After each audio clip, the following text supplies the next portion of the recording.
welcome to the Great Detectives of Old Time Radio. From Boise, Idaho, this is your host, Adam Graham. If you have a comment, send it to me, box13 at greatdetectives.net. Follow us on Twitter at Radio Detectives and become one of our friends on Facebook, facebook.com/Radio Detectives. I do want to encourage you to check out my novel, Slime Incorporated. It's available paperback, ebook, and audiobook. You can find it with all of my items over at store.greatdetectives.net. Well, now it's time for today's episode of Boston Blackie. The original air date on this, July 30th, 1945. And this episode is Mary All at Sea.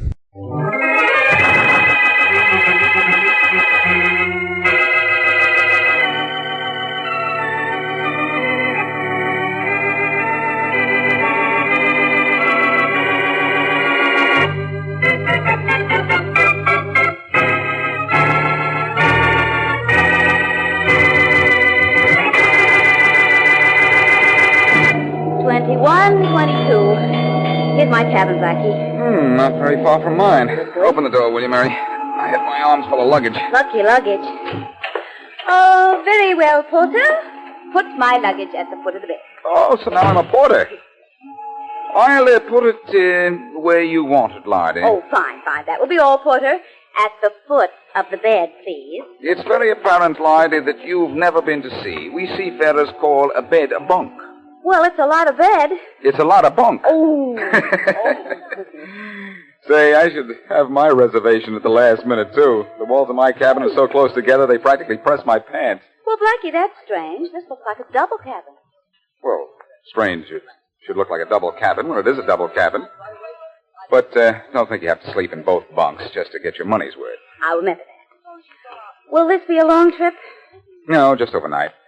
We get to Westfield in the morning, and then we'll have some fun. I thought you were making this a business trip for Charlie Kingston. It is, but business for Charlie always leaves time for fun. So I thought this black suitcase was too heavy to belong to you. Oh, Blackie, that isn't mine. You must have left one of mine in your cabin. Oh, this is Charlie's suitcase full of bonds. Well, I'll take it back to my cabin because you might pull the handle of it. Why shouldn't I? It's tear gas. And then I'd cry for you. It would take tear gas to make you cry for anything. Well, which bunk should I sleep in tonight? The lower or the upper? I don't know. Let's see which one is softer. The lower one's lovely. Now let's see about the one on top.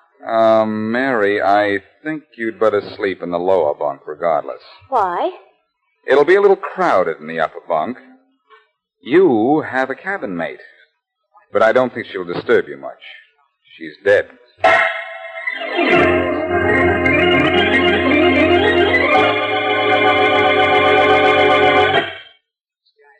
Now here's Richard Calmer's Boston Blackie. Enemy to those who make him an enemy, friend to those who have no friend.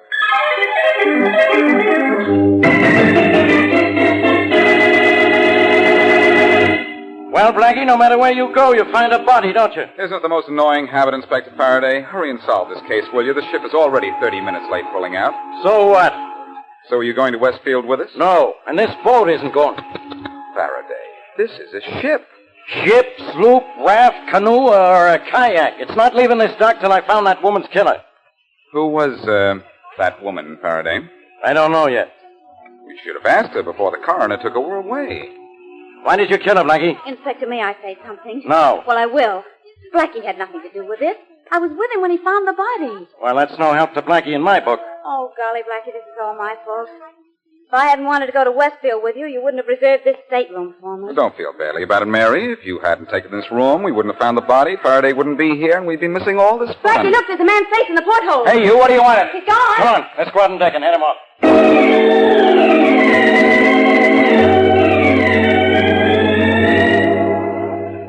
Well, that was certainly a false alarm, Miss Wesley. But, Inspector, how did I know he wasn't snooping? Well, he wasn't. The first mate said he was trying to repair a broken guy wire or something.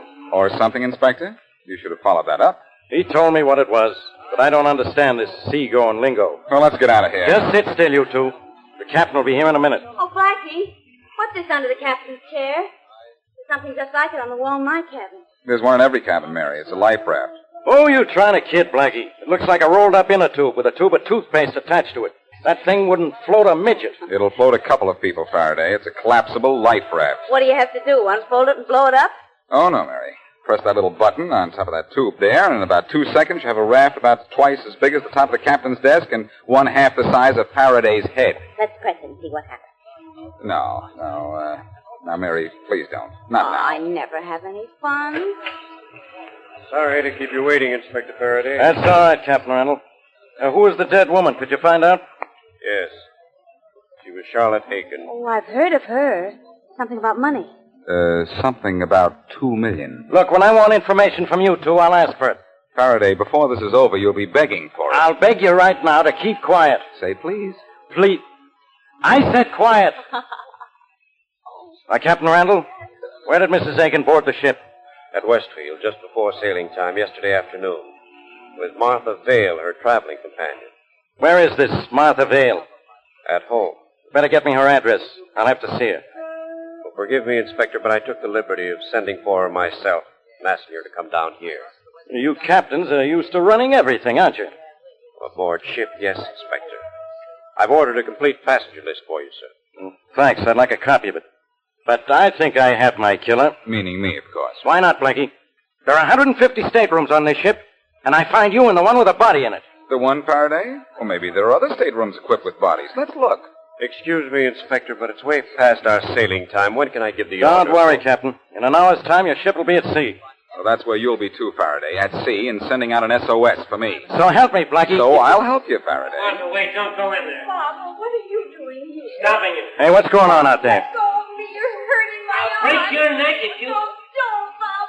Come on, let's go outside and see what this is all about. Careful, Faraday. You may get into trouble. Martha, I tell you, you're a fool. Why do you want to get mixed up in a murder? What should I do? Hide? It wouldn't do you any good. I'd find you. Oh. If he didn't get lost looking for you. Quiet, Blackie. Who are these people, Captain?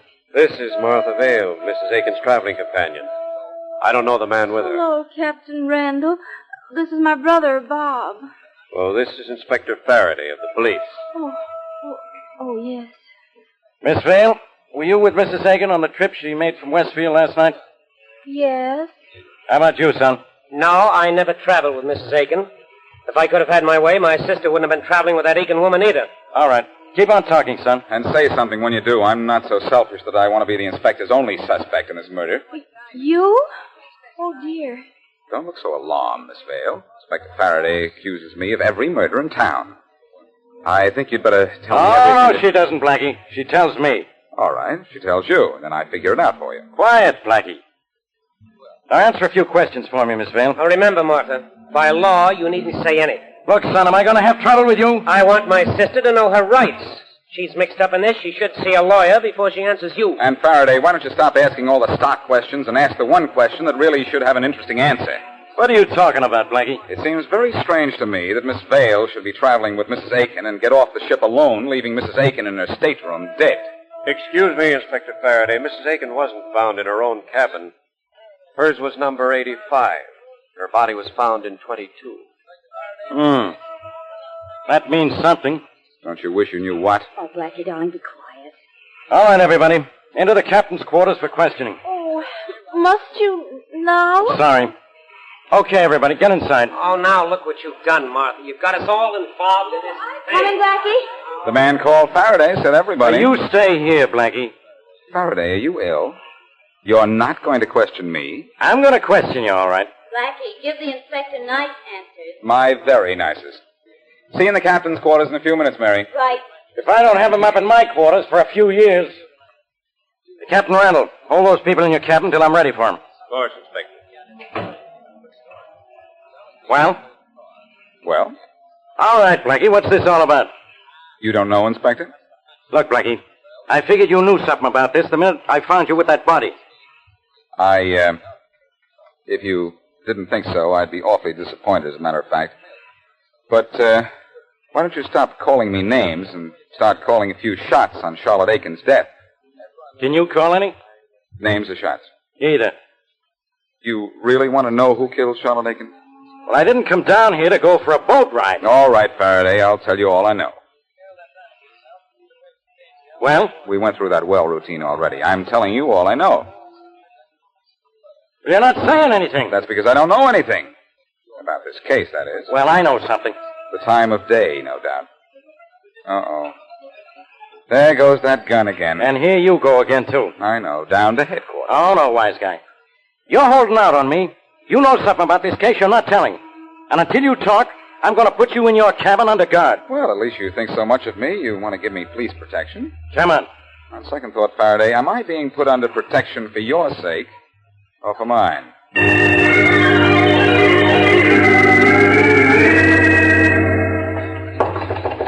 Yes? Boston Blackie, sir? Yes? You said you was steward? Yes, I want something to eat. Sandwich, sir? Sure, anything. Yes, sir. Sandwich. Right away. Well, what are you standing there for? I know who killed Mrs. Aikens. What? And I know why she was killed. Well, never mind that sandwich. Let's have this instead. Better still, let's get Faraday in here first. No, I can't go to the police. I don't dare talk to you now. The cabin is being watched. I'll see you here at midnight.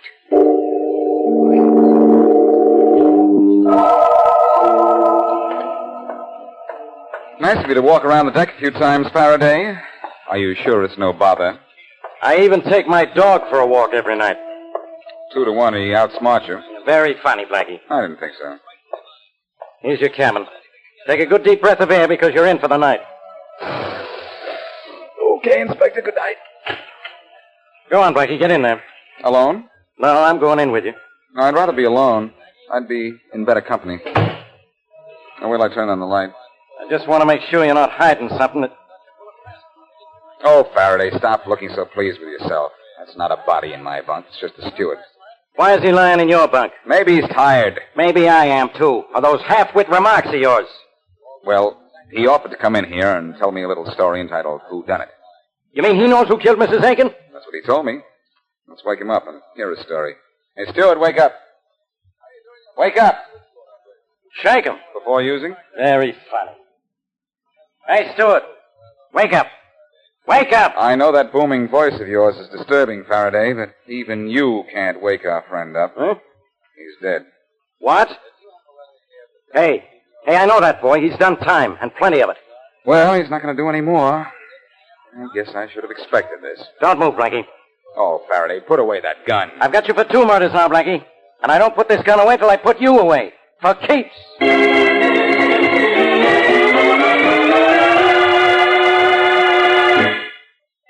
And now, back to Boston Blackie.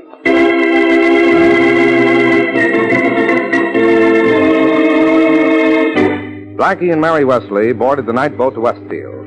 But the journey was upset when the body of Charlotte Aiken, wealthy widow, was found in the upper bunk of Mary Wesley's stateroom. While Inspector Faraday was questioning Martha Vale, the dead woman's traveling companion, the steward of the ship came to Blackie and promised to tell him at midnight who killed Mrs. Aiken. At midnight, Blackie and Faraday found the steward dead. Faraday charged Blackie with killing him. And as we return to our story, the inspector is about to take Blackie to jail. All right, Blackie, move. Well, when I move, Faraday, I like to take my luggage with me. Okay, take the suitcases along. Thanks. Help me, will you? Okay. But knowing you, I'm going to carry the big suitcase. The little one will be no match for the big one if you start swinging it. I always said you'd make a good red cap. Boy, pick up the large suitcase, please. I'll carry the small one. And no more wisecracks, wise guy. Come on. After you? After you. You're not getting away from me this time. Oh, no? Hey, what's that hissing noise? Tear gas. Tear gas? I thought you'd try to be a wise guy and want to carry the big suitcase for your protection. This little one contains a tear gas bomb. For mine. What? Why are you carrying tear gas? Because the suitcase you're carrying contains $250,000 worth of negotiable bonds. Hey, Blackie, where are you? I'm right here, Faraday, by the door. Well, where's the door? I can't see a thing. Well, in a few seconds. You won't be able to see me either. I'm leaving. Blackie, come back here. Come back here or I'll kill you. Go ahead and shoot me, Faraday. I dare you. So help me, Blackie. I'll put you behind bars for this. Well, before you put me behind bars, Inspector, figure out how you're going to get out from behind this door. I'm locking it. What's the matter? Oh, Mary, where'd you come from? Well, Captain Randall's letting us take a walk on deck. Why are you crying? Faraday just told me the nicest thing. He never wants to see me again. So let's get off the ship and make sure he doesn't.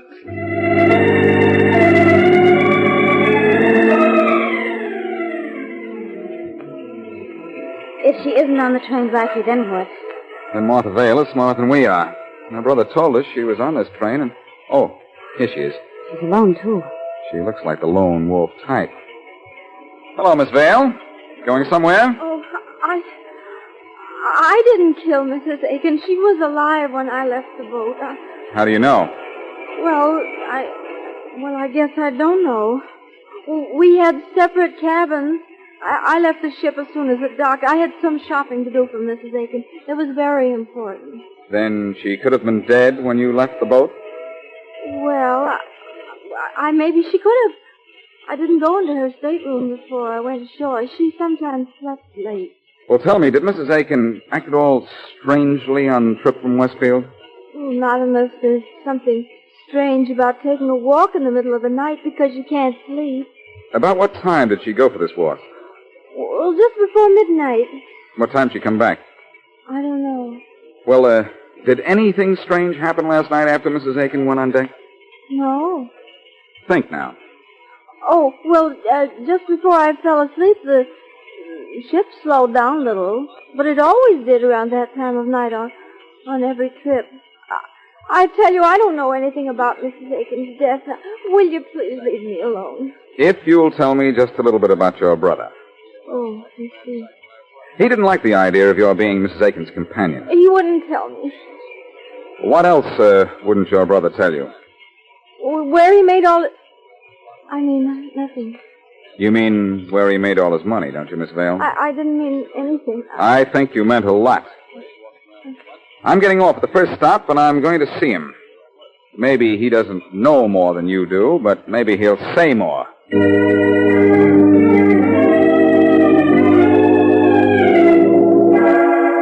Mary, I found out from Robert Vale that his sister inherits Mrs. Aiken's money. Oh. What did you find out? Well, the Westfield night boat leaves Westfield at 7 in the evening and arrives here at 9 the next morning. Did the steamship company tell you where the ship would be at midnight when it slowed down? Yeah, the clerk gave me this map. And here, he made a mark on it. The boat would be right here where the little X is. X marks the spot, huh? But I wonder what else it marks. Well, you're the great Boston Blackie. Why don't you swim out there and see?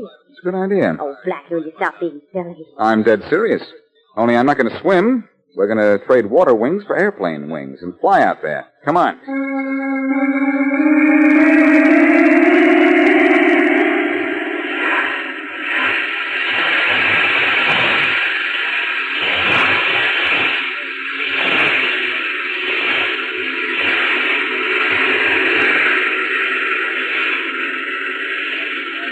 This is the spot on the chart you showed me, Blackie. It's a buoy on the water. Nice flying, buddy. We're right beside it. Is that chain hanging from the top of the buoy fastened to whatever holds it into the water?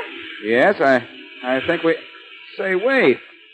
The chain that holds a buoy in place would be underneath it, not on top of it. A chain is hanging loose, Blackie. Why don't you have a look at it? Okay, wait a minute. I'm going to climb out on the wing. Now I can reach it. And now I have it. What is it, Blackie? Just a loose chain? Yeah, with a sort of a snap on it. Like the one you find on the end of a dog leash. So? So nothing. Okay, pilot. Let's go back to the mainland. Oh, are we going up in the air again? Yes, and if I don't get a bright idea pretty soon, we'll be up in the air in more ways than one.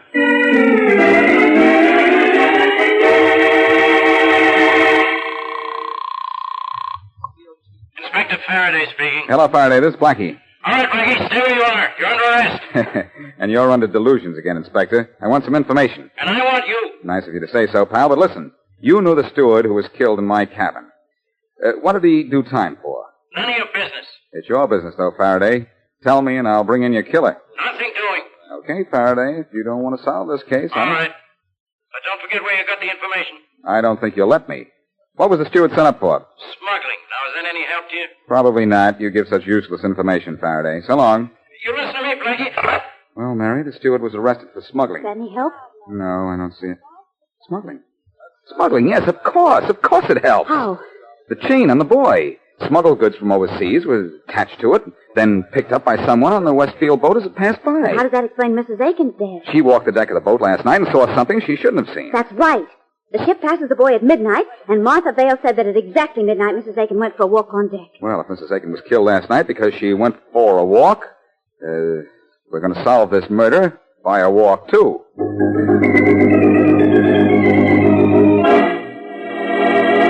This is the way I figure it, Captain Randall. You must be good at figures, Blackie, if you can slip past the police guards on this boat and walk right into my quarters. Oh, let's not waste time with my accomplishments, Captain Randall.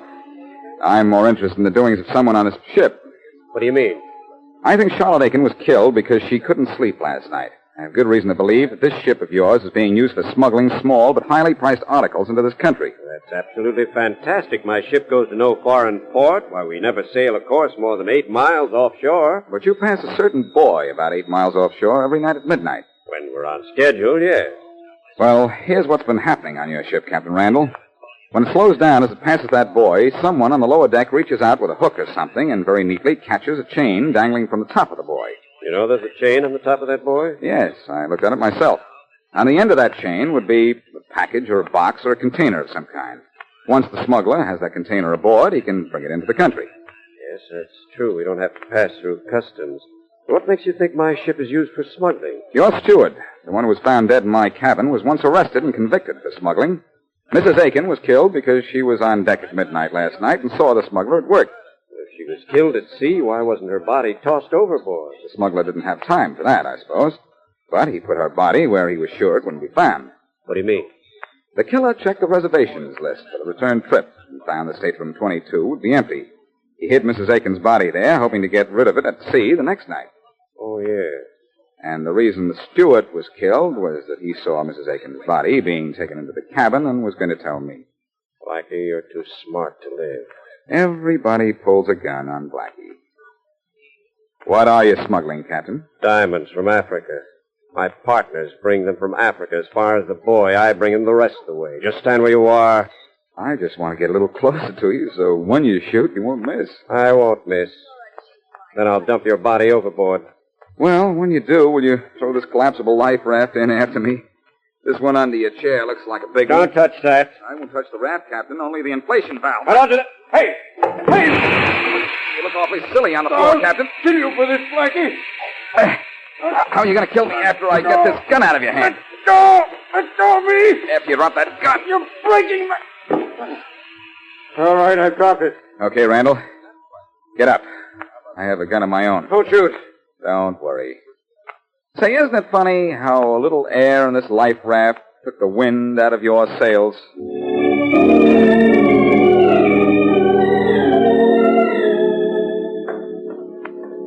21, 22. Here's my cabin again, Blackie. Open the door, will you, Mary? I've got my arms full of luggage. Lucky luggage? Oh, I said that before, didn't I? I liked it just as much the second time. Oh, very well, Porter. Just put my luggage at the foot of the bed. Blackie, will we get to Westfield this time? I don't know. I can't guarantee anything. Well, do you think we dare look in the upper bed? I mean, bunk. I don't know. You look. No, maybe you'd better look. I'd rather you looked. Well, if you'll remember, last time I looked, we found a body up there. Oh, yes, that's right. All right. I'll look. Blackie! What, Mary? What is it? Believe it or not, there isn't a body up there.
this is Andrew from OTRWesterns.com. I wanted to invite you to come take a look at our site.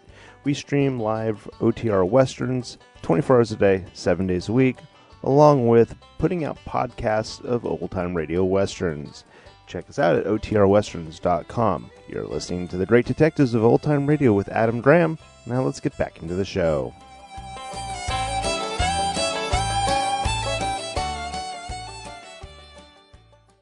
Welcome back. Well, the latest Boston Blackie escapade using tear gas on Inspector Faraday.